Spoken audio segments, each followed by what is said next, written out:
verdict. We continue our live election coverage. I know we left Mr. Oyekomi on pause there in Abuja.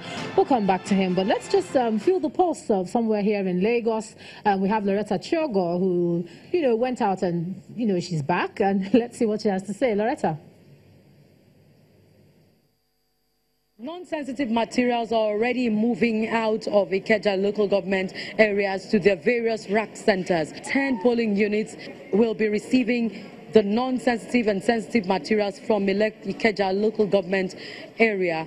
And as expected, the INEC staff are saying that the Commission is already getting set for the governorship and State House of Assembly elections tomorrow. But on condition of anonymity, one of them told us that they are not too sure of the turn-up of some of the ad hoc staff, as some of them are yet to even resume for duties. But they are expecting that before nightfall, some of them would have resumed to their various rack centers where they'll take off for the elections tomorrow. And when I tried to find out why they think some of them will not turn up on condition of anonymity again, the staff told us that some of them feel that the election duty is a very tedious one, and some are yet to also get their money alerts from the Commission. But the electoral officer says otherwise. Do you still have the ad hoc staff working with you? Because we heard that some of them feel that the election duty is too tedious for them, so they run away. Not to the best of my knowledge. In fact, we have more people waiting. We have a standby, a backup, so all of them want to work. Okay. They are really interested in the job.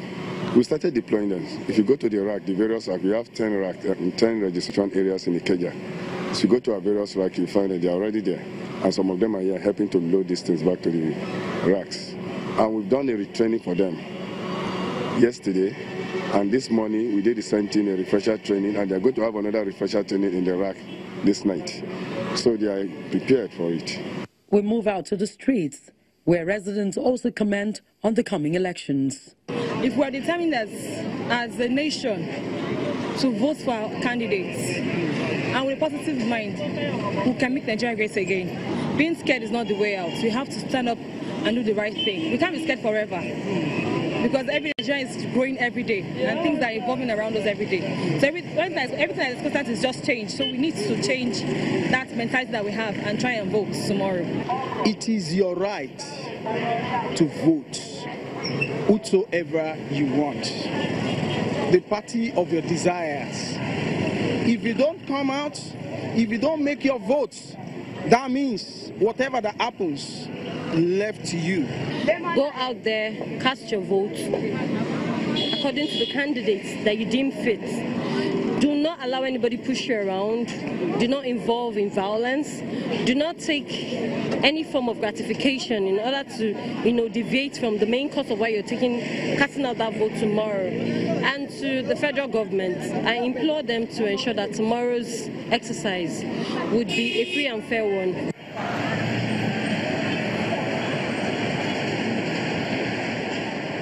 All right, that's Loretta Chogo reporting there, going around the streets of Lagos and telling us what she sees on election eve. A bit surprising what she was saying about ad hoc staff there, complaining about wages, etc., even though, from INEC we hear that is not the case. He says there are ever more people waiting. Yeah, on election eve. INEC's structure is always very optimistic. INEC and the politicians. They're the one organizing it. But you see, I couldn't help but notice the amount of waste. I'm sorry, but I couldn't help but notice it. Being an environmentalist. The plastic, I couldn't help. The waste, the plastic waste, and the paper waste that's being generated by these elections. I mean, under normal circumstances, we generate how many tons of waste daily?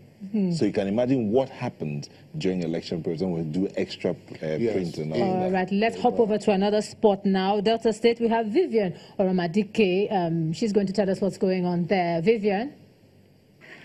Over 2 million registered voters are expected to cast their ballots in over 3,000 polling units across the state to determine who among the 50 candidates will run the affairs of the state for the next 4 years.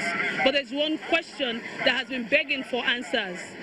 How safe will the whole process turn out? During the last presidential and National Assembly elections, unfortunately, Delta State was one of the states that recorded electoral violence, which led to the death of 2 people. Many residents are calling on the security agencies to ensure that this never happens again. For the tomorrow election, I hope let it be credible and to be successful election. So we don't need any mago. Whatever people vote, let them count it and then take vote it. Personally, I think they should just allow people to exercise their free will to vote who they want to vote for. And they should be mindful of the kind of society that we live in, where people's life are more important than the votes. So they should just be open-minded and allow people just vote who they want to vote for. Actually, we have identified some flashpoints across the state. Like in the Delta Central area, I'm talking of Udu, Uwe, Abraka, and Ugeli axis. We have identified some flashpoints there, and our men will be jointly working with other security agencies to ensure that lives and properties of people there are given adequate security.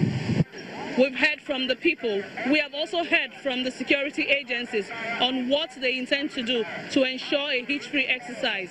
We are hopeful that come tomorrow, people will come out en masse to vote their choice candidates. From Asaba, the Delta State capital, Vivian Oramadike, Channels Television News. Thanks a lot, Vivian. Of course, both reports, Beretta Chogo in Lagos and then Vivian Aramadike in Delta, done a bit earlier on in the day, just to tell us what it was like at the time they reported, right? Indeed. And as you said before we took those situation reports, we left Mr. Oyekomi on pause. So maybe we should unpause him now and ask from him. Mr. Oyekomi, do you have the details requested now? Do you have that figure requested before we took the break? Well, let me first of all correct the impression given by Ijoma that there were differences or substantial differences in the figures that were announced by INEC concerning the presidential election. There were no substantial differences. The figures we announced were quite clear, but there were cancellations. And the cancellations we announced, the number of the votes that were cancelled, including the number of votes that were rejected, were not so substantial that they could affect the result of the election, and that was why the results were declared. Because these are also legal issues, because the guidelines provide for how we declare results. So I don't think it is correct to say that some figures didn't add up, and so probably the figures we announced were not sacrosanct. I'm sorry, Mr. Oyekomi, perhaps you didn't hear me correctly. I never said the figures were not sacrosanct or there were substantial differences. I did say that there were instances of people complaining, even when the collation was going on and when the announcement of the results was happening, that looking at the total number of votes cast and the total number of people accredited and then the voided votes, something did not add up. That's exactly what I said. No, and you remember that the INEC chairman actually responded that the differences that they are talking about and the cancellations, that it just amounted to about 2% of the entire figure. In other words, it cannot substantially affect the result. If those figures could affect the result, in that situation, then a declaration would not have been made. And my question to you then was, how can we go about tomorrow differently such that we don't have that complaint at all, even if it's 2% and not up to something that can affect? How can we do it differently so that that doesn't come up again? Good question. The first thing is that you must use the smart card reader to accredit. That is very, very important. And it is even an offense not to do that. And if you don't do that, you are liable. You have to explain why it happened. We could have a situation where authentication does not take place. Remember, the smart card reader will identify the permanent voter's card and will also ensure that the person presenting is the actual owner. And then you go to the biometrics. But in the event that you cannot authenticate, after going through the first 2 stages, then provision will be made for you to thumbprint the manual register of voter and then supply your phone number and then you'll be allowed to vote. But essentially, you must have a permanent voter's card. The smart card reader must read your card and your name must be on the register of voters.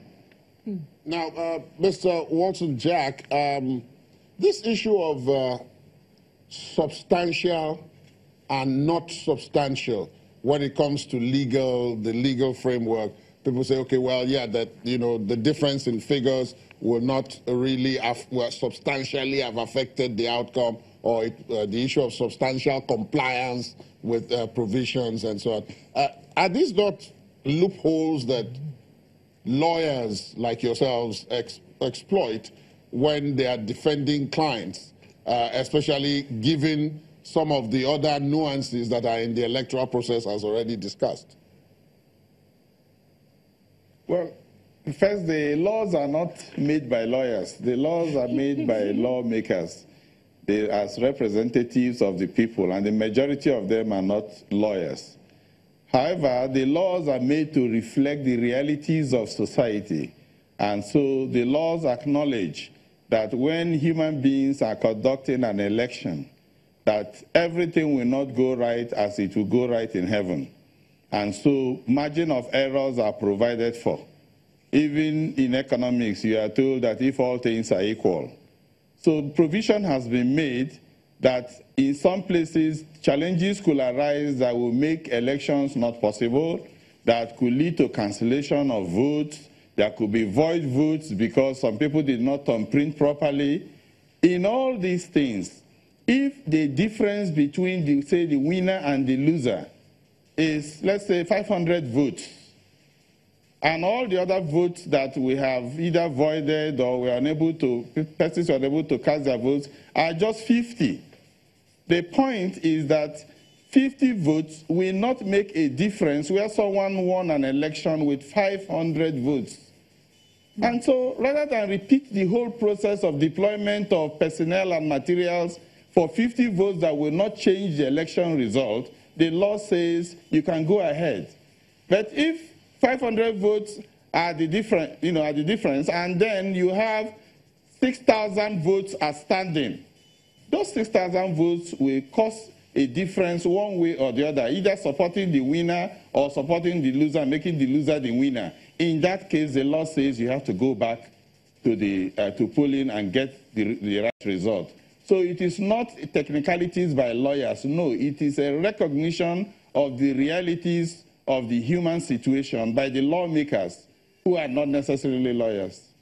Well, I raised that because in the run-up to this election, there had been talk about people, approaching the courts for redress and so on. And it is in that context that some of these phrases came up: substantial, non-substantial compliance, and so on. And in fact, there had been lawyers who pointed out that those phrases mean that it's quite difficult for people to prove infractions of the Electoral Act and other such laws that govern the electoral process, because there's a great burden of proof attached to those things.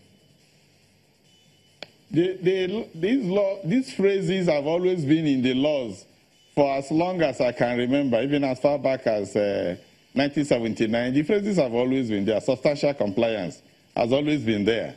But it is even easier to prove in this century than in 1979, because now you have all manner of electronic gadgets and means of recording information that it's easier to lead evidence to show that what the law says should be done was not done. I mean, it's easy to prove now.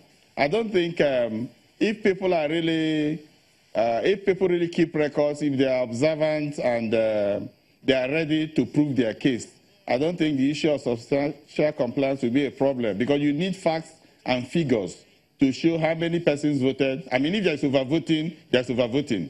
500 persons in a polling unit, and then 700 persons voted. It doesn't need substantial compliance. It just tells you that there's overvoting. Even INEC itself will cancel that result before you go to court. Interesting.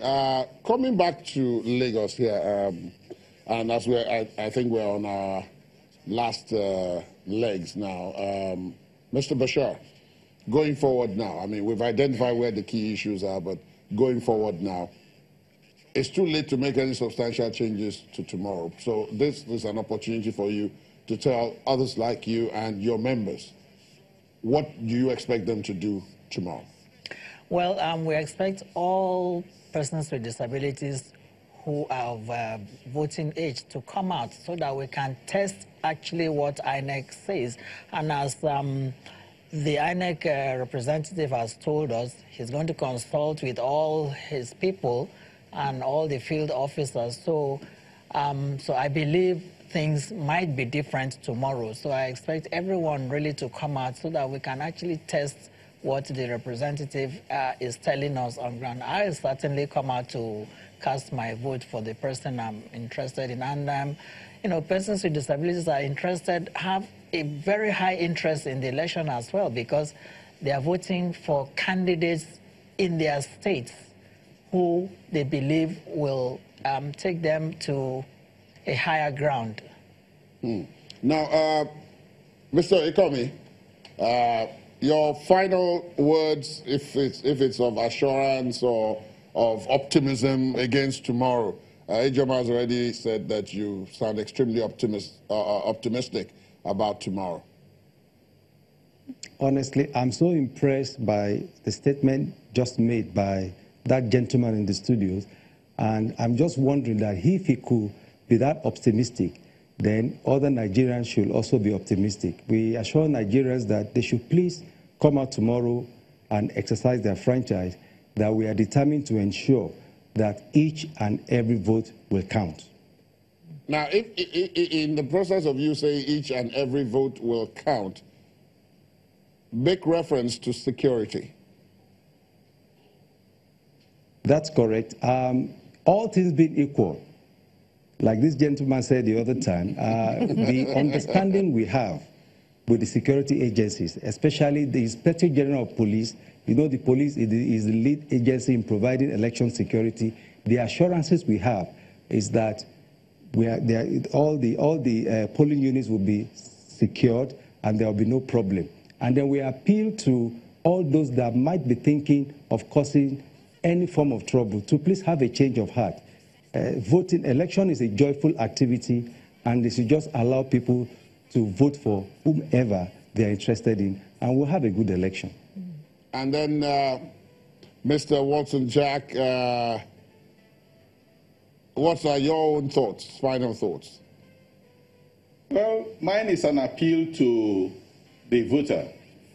Tomorrow is the one day in 4 years when we are kings. So we need to be out there, despite all the odds, and cast our vote. Very important. We'd never get to have a second chance until another 4 years. In spite of everything that has been said and identified as being the impediment? All over the world, people have fought for and even died for the right to vote. We have the right to vote. Nobody should be restrained by fear, no matter the circumstance. Indeed, very optimistic note, guys. Indeed, I see. At this point, would like to say a very big thank you to Mr. Nimi Watson-Jack, who is a legal practitioner and joined us from our studios in Abuja. Mr. Rotimi Oyekomi is the Chief Press Secretary to the Chairman of the Independent National Electoral Commission, INEC. Thank you very much, gentlemen, in our Abuja studios for joining us. And in our studios in Lagos here, Mr. Danladi Bashir, also been our guest, interim chairman of the UN Committee on Persons with Disabilities. Thank you so much for being with us, Mr. Bashir. Thank you. We'll take a break at this point, and we'll be back shortly.